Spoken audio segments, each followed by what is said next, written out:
Bendiciones, hermanos. No sé si se escucha bien. Ayer fue el Día de los Enamorados, así que espero que hayan pasado muy lindo con la media naranja, ¿verdad? No medio limón, ¿verdad? La media naranja.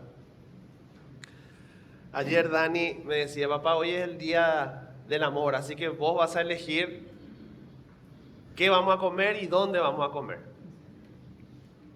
Estamos todos listos y vamos a salir todos y después Rebeca como que le dio ganas de dormir y al final nos quedamos en casa. Pedimos unas pizzas nada más. Y qué lindo, hermanos, que podamos nosotros festejar el amor. Qué lindo que nosotros podamos también recordar el amor y los que estamos casados también. En apartar capaz un tiempito para estar con esa persona amada. Pero, hermanos, lo que nosotros vamos a ver hoy es un amor verdadero. Es el amor más sublime. Es el amor que llena todas las cosas y es el amor más grande que existe. Y ese amor es el amor de Dios manifestado en un glorioso evangelio que Él mismo nos ha dado por medio de Cristo. Y es precisamente esto lo que el apóstol Pedro quiere transmitir en esta porción. ¿Podemos usar un ratito la imaginación? Hagamos esto, hermano. Imaginémonos, yo que soy músico, yo creo que los de la alabanza me van a entender un poco más, pero hagamos este esfuerzo. Imaginémonos que hay un compositor y este compositor escribe una obra maestra, pero que es muy adelantada para su tiempo.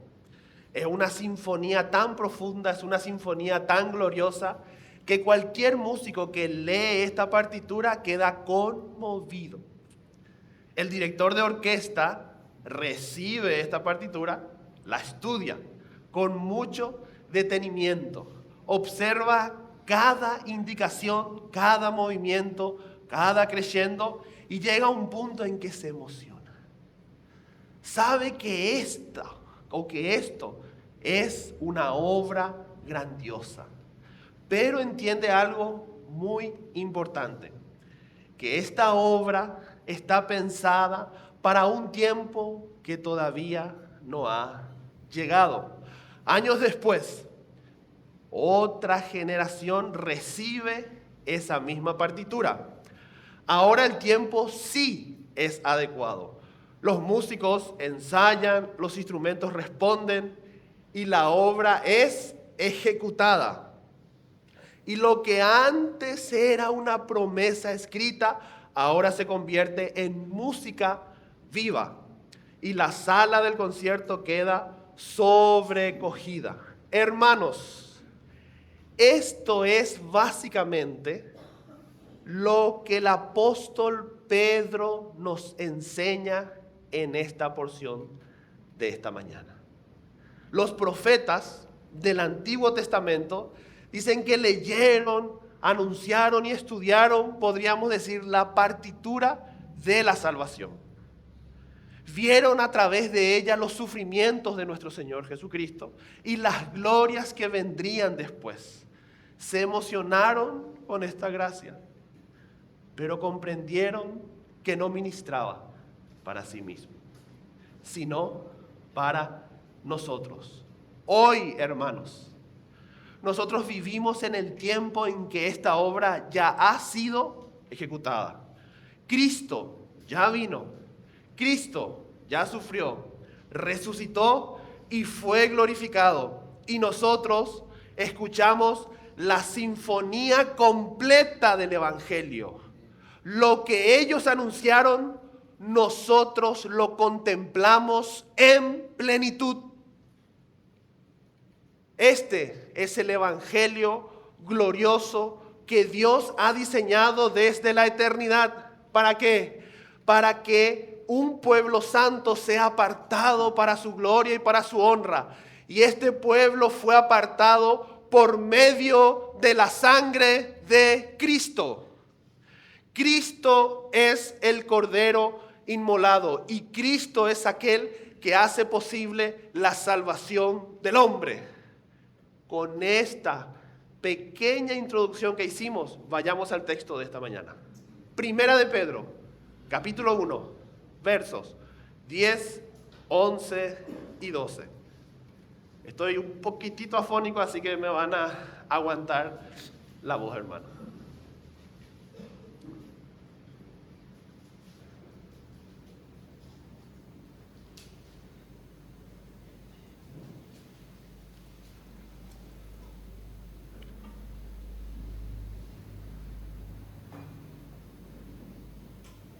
Primera de Pedro, capítulo 1, versos 10, 11 y 12. Su palabra dice, ¿tenemos todos? Los profetas que profetizaron de la gracia destinada a vosotros, inquirieron y diligentemente indagaron acerca de esta salvación, escudriñando qué persona y qué tiempo indicaba el Espíritu de Cristo que estaba en ellos, el cual anunciaba de antemano los sufrimientos de Cristo y las glorias que vendrían tras ellos. A estos se les reveló que no para sí mismos, sino para nosotros, administraban las cosas que ahora os son anunciadas por lo que os han predicado el Evangelio por el Espíritu Santo enviado del cielo.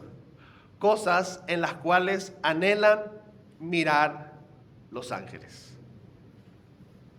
Hermanos, nos encomendamos una vez más en oración para que su palabra pueda penetrar en lo más profundo de nuestros corazones para nuestra edificación. Padre Celestial, en esta mañana, Señor, nos acercamos confiadamente al trono de tu gracia para hallar, Señor, ese socorro oportuno en medio de las dificultades, Señor.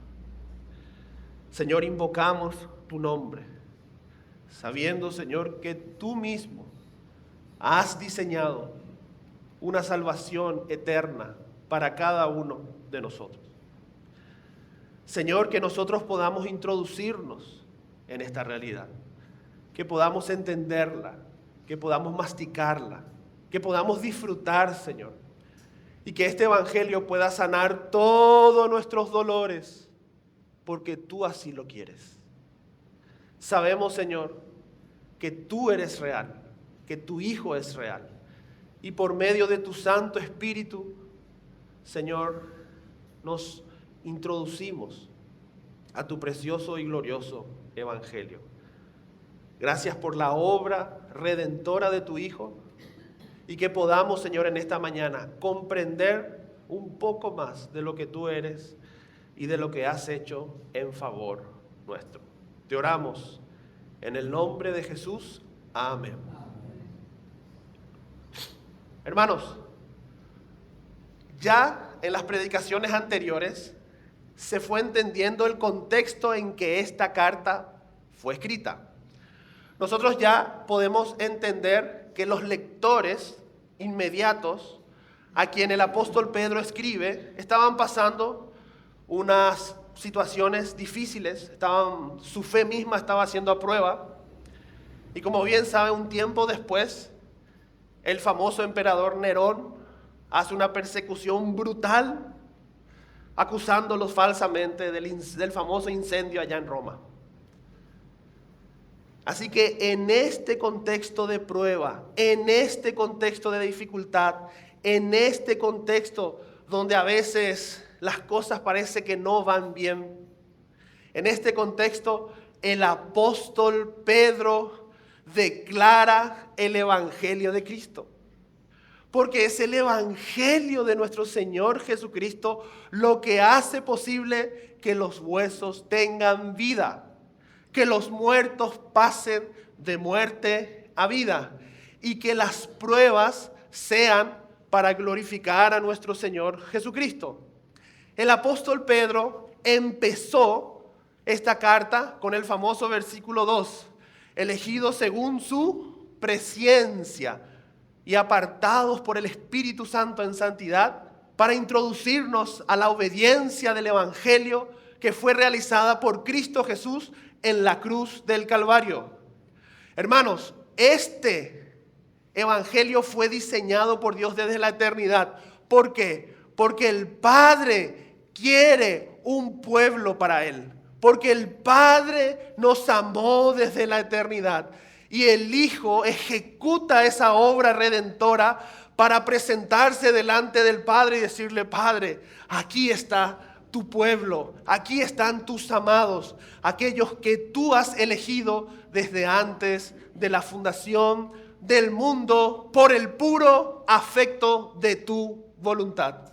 Es decir, que el Padre tiene un afecto tan profundo para con su pueblo que ha mandado a su Hijo para que todo aquel que crea en Jesús tenga vida y vida en abundancia. Imagínense esta pequeña historia. Está el papá, hay un papá y el papá está con su hijo y están en el auto. Primera, después va segunda. Bueno, yo soy medio maleta para manejar al mecánico. Tercera, cuarta, y vamos a... ¿Qué es lo que pasó? El papá se levanta, ve el auto, arregló ahí esos arreglos que hacemos rápido del auto. Bueno, en mi caso, ¿verdad? Vuelvo al auto, o vuelve el papá al auto, y dice: ay, cómo lo que me gustaría cambiar ya el auto. Y le mira a su hijo y le dice: hijo, te amo. Y el hijo ama a su padre. Tiempo después el hijo empieza a trabajar. Empieza a trabajar el hijo, ¿verdad? Y le empieza a ir bien. Y empieza a ganar plata. Y empieza a ganar plata. ¿Qué van a hacer en el corazón del hijo, hermano? Naturalmente. ¿Comprarle qué? Un auto. ¿Por qué? Porque le ama a su papá. Y se va a la concesionaria, se dice, ¿verdad? Yo soy medio maleto para esas cosas. Hace los papeles, paga en efectivo, todo, compra el auto, llega a la casa: papi, toma las llaves. ¡Oh! Mi hijo, se abrazan, y se abrazan y se aman. No porque hay un auto nuevo, sino por el acto en sí. Así es la Trinidad, hermano. Dice que el Hijo ama al Padre, y ama tanto al Padre, y el Padre desde la eternidad nos ha celado a nosotros. Y entonces el Hijo baja para morir, para sacrificarse por nosotros. Y dice que en medio de la congregación ahora el Hijo presenta a un pueblo sin manchas y arrugas y le dice: papá, acá está tu pueblo, acá están aquellos que estuvo en tu corazón y que están desde la eternidad, y también en el mío. Así que, hermanos, el apóstol Pedro busca engrandecer a Cristo, engrandecer la obra de Dios. ¿Para qué? Para que en medio de las pruebas Dios sea exaltado y las pruebas se hacen más pequeñitas. ¿Sabían eso? Esa es la regla divina. Cristo se engrandece, las dificultades se achican. Empezamos a ver las dificultades más pequeñitas cuando la obra redentora de Cristo se hace real en nuestros corazones. Y Pedro después dice que nos hizo renacer, como decía nuestro hermano, a una nueva esperanza, esa esperanza que se predicó el domingo, esa esperanza que nos motiva para el establecimiento de su reino, y nos hizo renacer en esa salvación y en esa esperanza gloriosa. Así que, hermanos, el apóstol Pedro, podríamos decir, utiliza la eternidad para animar a los hermanos. Dios nos ama desde la eternidad, nos escogió en su presencia. Pero también habla de que en el futuro Cristo se va a manifestar, y esa esperanza viva nos purifica y nos ayuda a mantenernos firmes y a perseverar en medio de la prueba. Pero no solo eso, sino que ahora el apóstol Pedro en esta porción dice: el tiempo que estamos viviendo hoy es glorioso. No solamente va a ser glorioso cuando Él venga, no solamente es glorioso en la manifestación eterna de su amor, sino que el tiempo que estamos viviendo hoy es glorioso. Este tiempo, hermanos, anhelaban vivir los grandes profetas del Antiguo Testamento. Pero ellos profetizaron y ellos hablaron de una gracia que iba a ser manifestada en Cristo Jesús y que hoy nosotros disfrutamos plenamente por medio del Espíritu Santo. Pasado, presente, futuro. Toda la eternidad misma siendo revelada por el Espíritu en las Escrituras para que nosotros seamos purificados en la verdad. Son 3 versículos. El primer versículo, hermanos, habla de una gracia profetizada. El segundo versículo, de Cristo revelándose. Y el tercer versículo de hoy, que sería el 12, habla de un evangelio proclamado. Vayamos a la primera frase del versículo 10.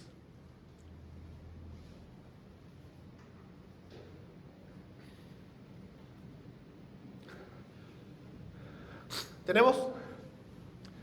Aquí dice, la primera, vamos a ir leyendo frases y la vamos a ir meditando.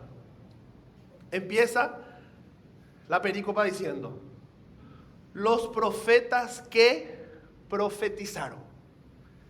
Hermanos, aquí el apóstol Pedro nos introduce unos personajes que son demasiado importantes para él y para la iglesia. Específicamente, probablemente esté hablando a sus compatriotas que estaban esparcidos por ahí, y a través de esa realidad a la iglesia. Se aplica completamente a la iglesia. Pero ahora, hermanos, es importante que podamos entender, estos personajes del Antiguo Testamento son valiosos, muy valiosos. Es como que a mí me hablen de mi guitarrista favorito. Es como que a vos te hablen de tu futbolista favorito. Es algo de vital importancia para ellos. Y como dicen la mayoría de los comentaristas, hace referencia a Moisés hasta Malaquías y también se puede incluir a Juan el Bautista. Es decir, personajes muy, muy importantes. Y cuando habla de los profetas, quiere decir que estos profetas del Antiguo Testamento, podríamos decir, eran los voceros de Dios. Hablaban de parte de Dios. Y cuando dice que profetizaban, es que hablaban no por sí mismos, sino que hablaban inspirados por el Espíritu Santo. El Espíritu Santo que estaba en ellos les revelaba cosas que Dios quería que se revelasen para su pueblo. El famoso verso Hebreos 1:1 dice que en otros tiempos Dios hablaba a los padres por medio de los profetas. Ahora, ¿qué profetizaban estos? ¿Qué es lo que Dios quería revelar ya desde el Antiguo Testamento? ¿Qué es lo que estaba en el corazón de Dios? Miren, siguiente frase, de la gracia destinada a vosotros. Hermanos, aquí ya vamos viendo el motor que impulsa a Dios. El motor o la razón o la causa de salvar al hombre es la gracia de Dios. La gracia, como dijo nuestro hermano, está representada o es una persona. Pero también, hermanos, la gracia es lo que movió a Dios. Es lo que lo motiva, es lo que le impulsó, es la razón, es la causa principal de la salvación del hombre. Entonces ya el Señor en el antiguo pacto a estos profetas estaba revelando por el Espíritu la gracia que estaba destinada a nosotros. ¿Qué hicieron estos profetas? Hay una palabrita ahí que dice, inquirieron, fueron movidos. Dice que buscaron con diligencia, investigaron a fondo preguntaron con insistencia. Y otra frase que continúa el texto diciendo, y diligentemente indagaron. Es decir, examinaron con cuidado cada detalle de la profecía que ellos mismos escribieron inspirados por el Espíritu.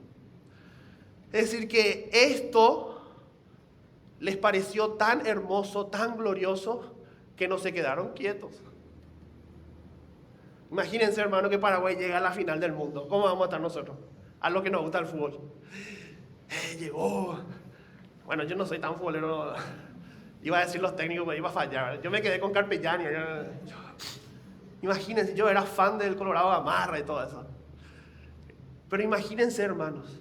Llegó el momento, llegó el partido, todo el país, hasta feriado capaz se va a hacer, ¿verdad?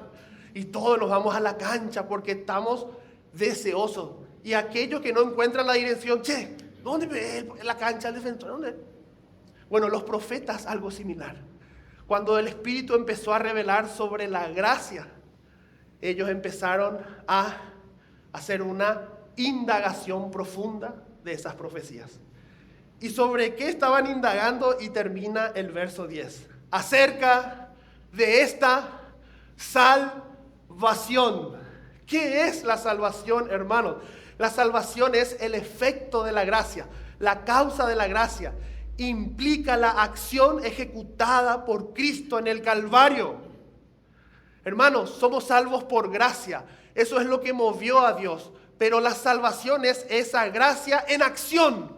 Esa gracia puesta en acción se llama salvación. Es Dios mismo salvándonos a nosotros de todos, hermanos. Todos, absolutamente todos tus pecados.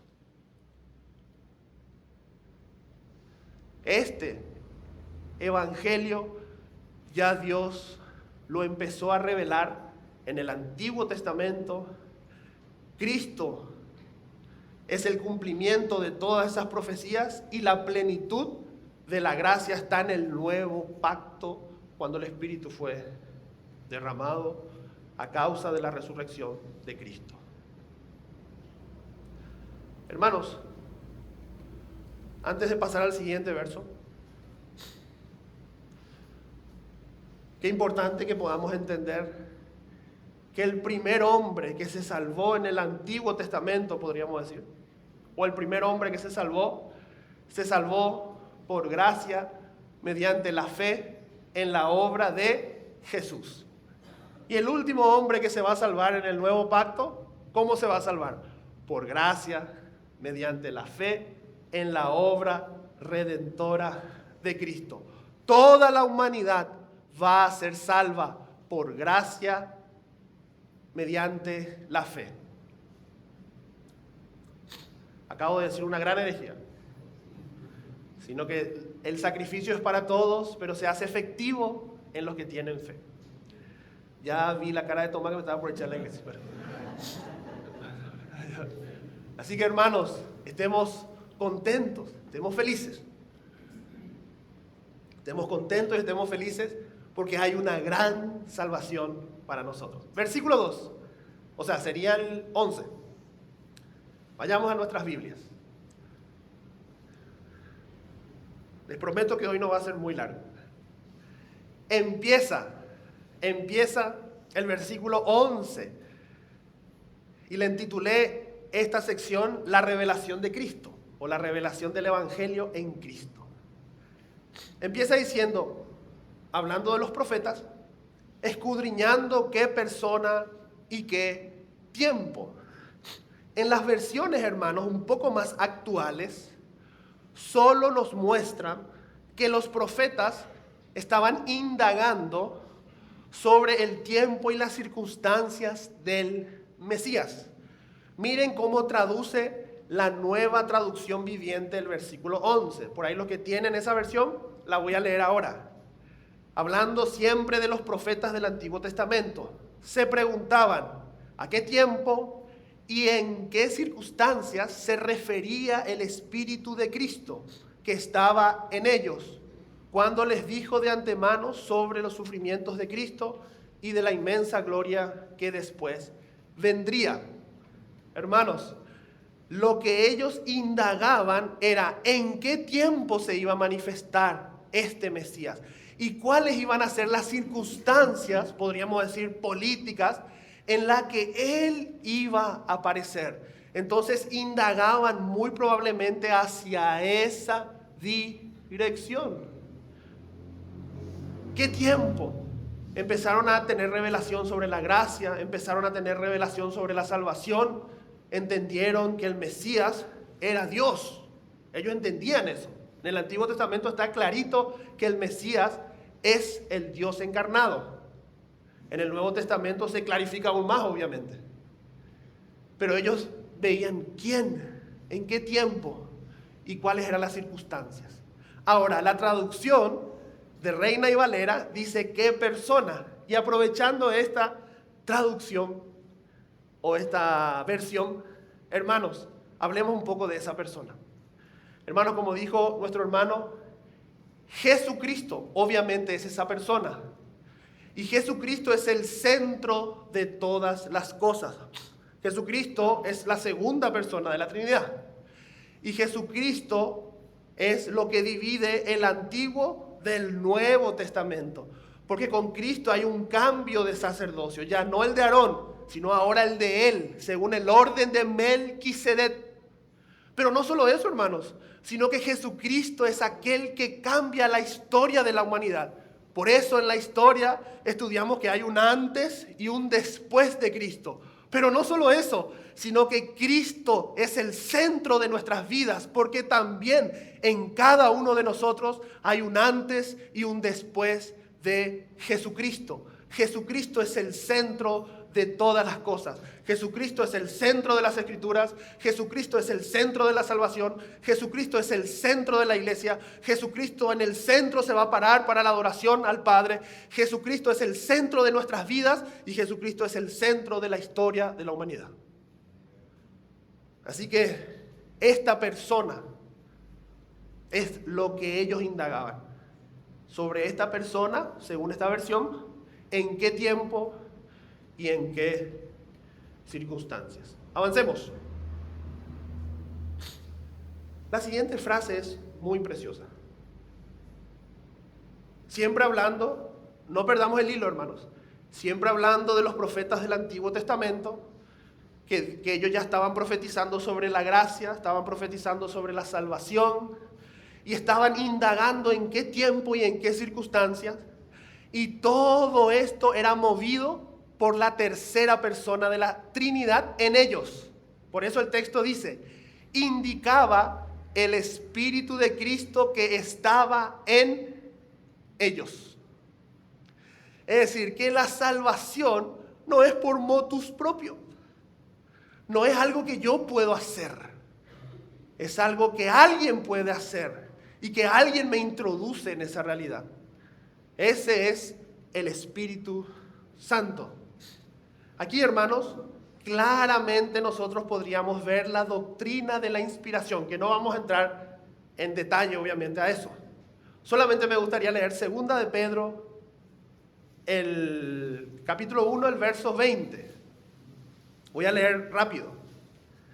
Entendiendo primero esto, que ninguna profecía de las Escrituras es de interpretación privada, porque nunca la profecía fue traída por voluntad humana, sino que los santos hombres de Dios hablaron siendo inspirados por el Espíritu Santo. Es decir, que estos hombres hablaban no de su propia imaginación, no de su propia mentalidad, sino que ellos fueron inspirados por el Espíritu Santo para hablar la verdad del Evangelio, ya en el Antiguo Testamento. Y hermanos, hay una cadena importante que nosotros debemos entender en la doctrina de la inspiración, que es verbal y plenaria, no otras teorías raras por ahí. Es decir, que los escritores del Antiguo y Nuevo Testamento fueron inspirados. Ningún hombre, a excepción de Cristo, es infalible. Eso es un engaño, eso es una mentira. El único infalible es Dios.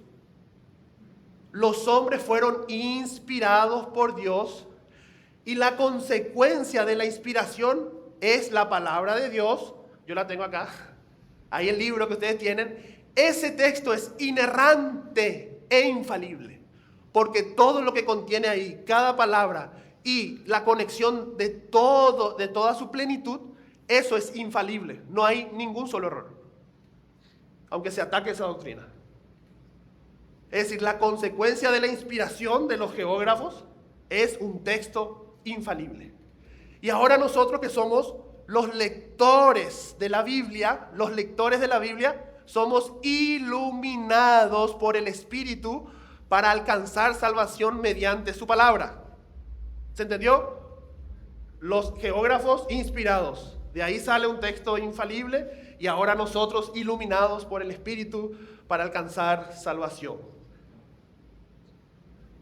Y es interesante que aquí habla del Espíritu de Cristo. Y claramente podríamos decir aquí que la procedencia del Espíritu es del Padre y del Hijo.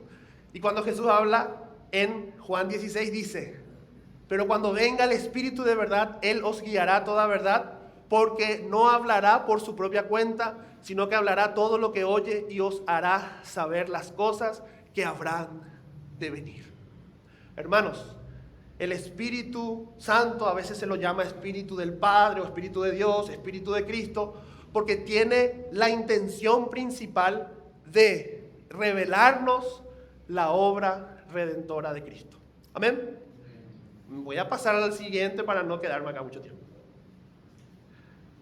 Miren lo que hacía el Espíritu Santo en ellos, lo que hacía la tercera persona de la Trinidad en ellos. Escuchen el texto, mastiquen el texto. Dice, el cual, haciendo referencia a esa persona, anunciaba de antemano los sufrimientos de Cristo. Lo primero que el Espíritu quiere revelar, o que reveló según Pedro en esta perícopa, es los sufrimientos del Hijo de Dios. Hermanos, Jesucristo es el Verbo encarnado. Jesucristo se identifica plenamente con los pecadores. Jesucristo vivió una agonía inmensa, indescriptible, allí en Getsemaní.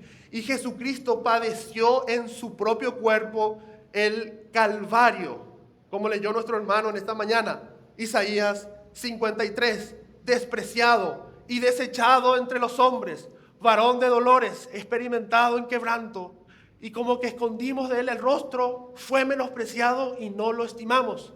Ciertamente llevó él nuestras enfermedades y sufrió nuestros dolores, y nosotros lo tuvimos por azotado, por herido de Dios y abatido. Mas él herido fue por nuestras rebeliones, molido por nuestros pecados. El castigo de nuestra paz fue sobre él, y por sus llagas fuimos nosotros curados. Hermanos, Cristo murió, Cristo sufrió. Este hombre nació para sufrir, más que Job, más que vos, más que yo. Él sufrió, ¿pero para qué? Para identificarse con los pecadores. Él se identificó. Imagínense esta escena, una escena rarísima. Hablando de Juan, que para mí se le puede incluir en estos profetas. Dice que Juan estaba preparando el camino del Señor, como que se reconoce que su bautismo era de arrepentimiento y él predica con una unción impresionante, podríamos decir. Y de repente la gente es tocada y bautizada. Y entre esos, ¿quién viene? ¿Y a poco quién viene? ¿Cómo vio? A ver, Jesús. Pues acá la matemática no cuadra. Yo predico a los pecadores para que se bauticen, ¿verdad? ¿Y vos? ¿Por qué? Yo no soy ni digno de atar tu champión. Y Jesús le dijo, es necesario que así sea para que se pudiese cumplir toda justicia de Dios. Es decir, Cristo se identifica con nosotros para que la justicia de Dios ahora sea nuestra justicia por la fe. Y por eso Él se bautiza, o uno de los motivos. También empieza su ministerio de quebranto y el Espíritu mismo lo lleva, como bien saben, allí en el monte. Así que, hermanos, cuando se habla del sufrimiento, se habla de los padecimientos de Cristo. Hermanos, Cristo murió en esa cruz para que vos y yo podamos tener salvación. Eso se llama gracia, eso se llama regalo inmerecido, eso se llama amor. No sé, no hay una sola letra, palabra que describa esto. No hay. ¿Qué palabra podríamos encontrar para describir esto? No hay. Pero el Señor aún en su misericordia nos revela por medio de palabras para que nosotros entendamos que este Cristo sufrió por nosotros. Y Él sabe lo que es el dolor. Nosotros también sabemos, pero en menor medida. Por eso Él se compadece de nosotros. Yo me acuerdo, hermano, cuando nosotros tuvimos las primeras 2 pérdidas con los bebés, con Nati. Y estábamos muy mal, muy tristes, lloramos todo el día. Sobre todo la segunda, que me afectó a mí un poco más. Y yo no quería ni ir a la iglesia, no le quería ni ver a los hermanos. Y a veces uno entra en este estado, ¿verdad? De no quiero ir, ¿verdad? Porque los hermanos, no quiero escuchar fuerza, el Señor te está probando. No tenía ganas de escuchar eso. Pero era necesario escuchar el aliento de la iglesia. Pero nos sentimos realmente un poco más seguidos cuando empezamos a hablar con personas que pasaron por la misma circunstancia. Entonces hubo como una conexión con ellos y empezamos nosotros también a sanarnos de a poquito, y eso duró 2-3 días nomás, gracias a Dios, esa angustia. ¿Qué quiero decir con esto? Que a veces es difícil entender el dolor del otro, porque el dolor del otro no es tu dolor. Y a veces le decimos fuerza, que Dios te bendiga, y lo hacemos con buenas intenciones, y está bien, no estoy criticando eso. Pero no podemos saber el dolor que está pasando el otro, no sabemos. Jesús sí. Él se compadece de nosotros porque Él sufrió el sufrimiento desde la A a la Z. Nosotros estamos empezando en la A y Él hizo el sufrimiento de la A a la Z. Él sí se compadece de tu sufrimiento, Él sí se compadece de tus tribulaciones, y Él sí, ¿por qué? Porque Él sufrió, Él padeció, Él lloró en el Getsemaní profundamente. Y lo agarraron, su amigo lo traicionó con un beso. Después fue llevado, le escupieron, le golpearon, le pusieron una corona de espina, lo maltrataron, lo colgaron en esa cruz, muy probablemente desnudo.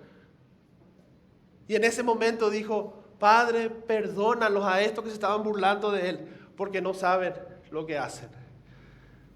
Y ahí el Señor dice: Tetelestai, la deuda ha sido pagada. Recibe mi espíritu. Y murió. Él se entregó. Pero el Evangelio no termina ahí. Mire la siguiente frase: y las glorias que vendrían tras ello. Es decir, hay un sufrimiento, hay un padecimiento. Pero dice que cuando Cristo muere, viene Señor muerte, que nos recibe a todos nosotros con justicia. Porque la paga de nuestro pecado, ¿qué es? Pero de repente el Señor muerte ve a alguien santo brillando, y la Escritura dice que no lo pudo contener. Aleluya. La muerte no lo pudo contener. Y al tercer día no resucita igual que Lázaro. Resucita en gloria. Resucita evidenciando en un desfile celestial que este es el Cordero inmolado que quita el pecado del mundo.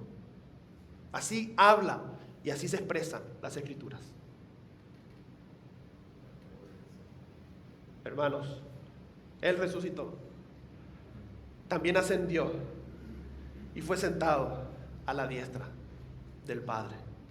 Y un día Él va a volver con un cuerpo glorioso, y nosotros seremos glorificados con el fin de que le podamos ver. Así como los ángeles no le pueden ver capaz en plenitud, la iglesia lo va a ver completamente, porque la iglesia ya va a ser en ese estadio de la salvación semejante a Él.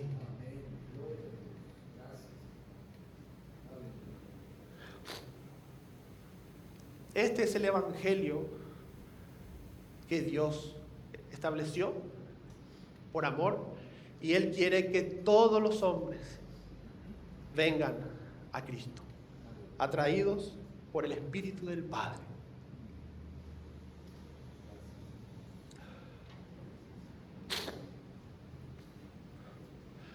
Vayamos al último verso. Perdón, hermano, me voy a sonar la nariz. Vayamos al último verso.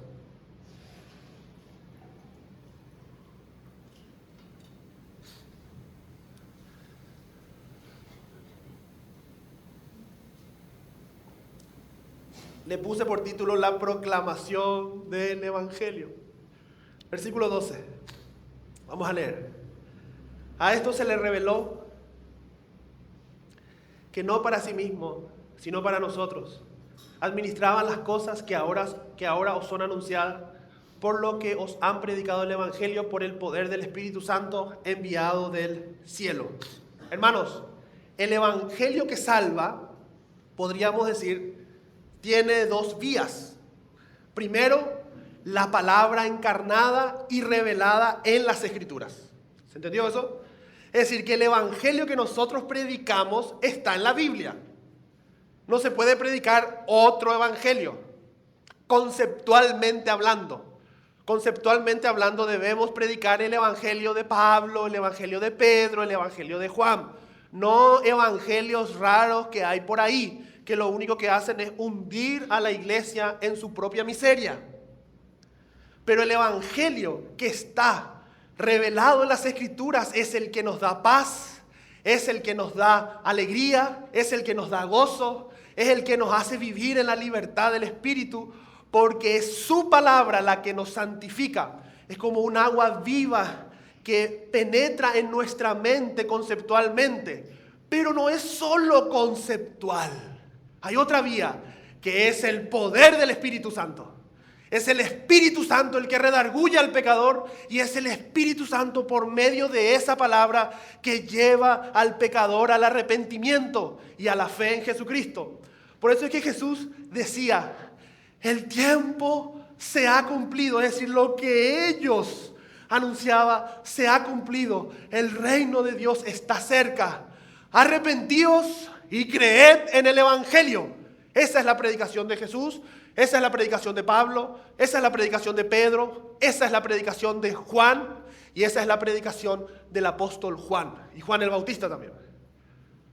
Arrepentimiento, hermanos, vos no te podés arrepentir, imposible. Conceptualmente sí, hasta el mundo conceptualmente sabe que, bueno, yo no soy perfecto.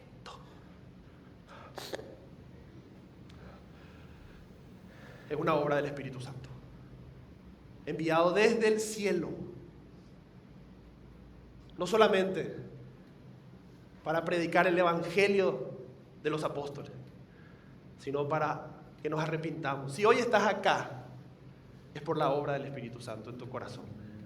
Francisco La Cueva decía, el Espíritu Santo es el trabajador de la Trinidad, es el que trabaja. Él no busca la atención para sí. Él trabaja, es como un albañil. Cuando yo veo una obra, digo, ¡ay, qué lindo ese albañil! Mira, pues ese obrero, qué lindo. Mira, pues qué sucio que está. No, vemos la obra, el edificio. ¡Qué lindo! ¿Y quién se acuerda del albañil? Yo no sé ni los nombres de los albañiles a veces que trabajan. El Espíritu Santo dice que mira de esa relación del Padre y del Hijo, y enviado por el Hijo y por el Padre, de ahí viene su procedencia. Él va y nos revela eso. Dice que no habla tampoco él por su propia cuenta, sino que habla lo que oye. Hermanos, este es nuestro Evangelio. Y el llamado es arrepentíos y creed en Jesús. Y si le vas a decir sí al Evangelio, es por la obra del Espíritu Santo. Porque el Padre nos escogió desde antes de la fundación del mundo. Y ya para ir terminando, 1 Corintios 15, el apóstol Pablo dice, porque primeramente os he enseñado lo que asimismo recibí, que Cristo murió por nuestros pecados conforme a las Escrituras y fue sepultado y resucitó al tercer día, ¿qué dice? Conforme a las Escrituras. Ese es el evangelio de Pablo y también debe ser nuestro evangelio. Hermanos, la otra vez me pasaron una imagen que decía: Dios justifica al impío. Hermanos, ese es el evangelio, que Dios quiere salvar a los miserables como vos y como yo, porque estamos muertos en nuestros delitos y pecados. Y ahora pensá en todos tus pecados. Si podés pensar en ese pecado que no le confesaste a nadie, pensá vos en ese pecado, en ese que no podés luego salir. Bueno, ese pecado que vos creés que Dios no te perdonó, mentira, sí te perdonó. Ese pecado, ese, el más difícil de confesar, ese Dios te perdonó en la cruz del Calvario, cuando nosotros nos arrepentimos y venimos en fe. Y miren cómo termina, con qué frase termina esta perícopa: cosas en las cuales anhelan mirar los ángeles. De alguna manera misteriosa, Dios no perdonó a los ángeles que se rebelaron. Estos son los ángeles del Señor que no se rebelaron, es decir, los que habla el texto. Ellos encuentran satisfacción en observar con cuidado la obra salvífica de Dios al hombre. Ellos contemplan la predicación de la iglesia, la predicación de los apóstoles, la predicación de los evangelistas e inclusive la predicación de todos los cristianos. Y contemplando y disfrutando de esa predicación, ellos van percibiendo también la gracia de Dios y alegrándose cuando un pecador pasa de muerte a vida.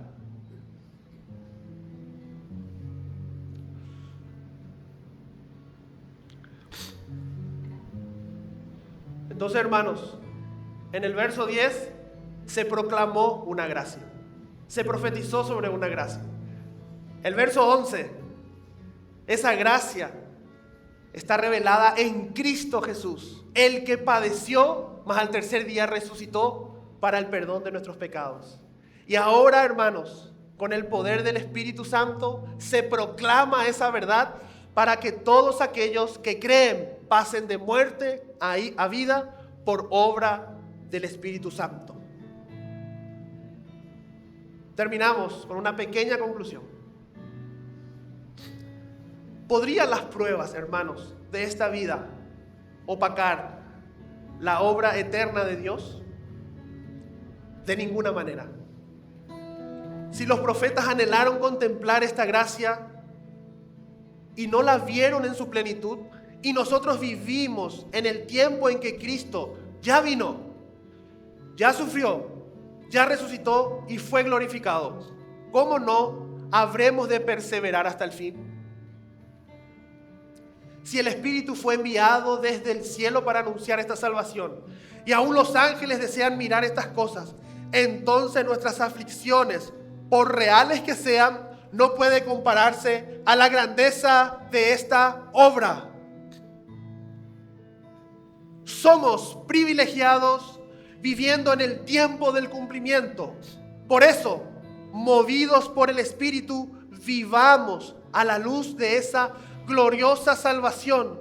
Que Dios sea magnificado en medio de las pruebas y que nuestros problemas se achiquen cuando contemplamos la grandeza de Cristo. Cuando Dios es el centro, los problemas, las aflicciones pasan a segundo plano. Y el Evangelio es el medio que Dios ha establecido para salvarnos, para santificarnos y para glorificarnos. A Él sea toda la gloria por los siglos de los siglos. Amén.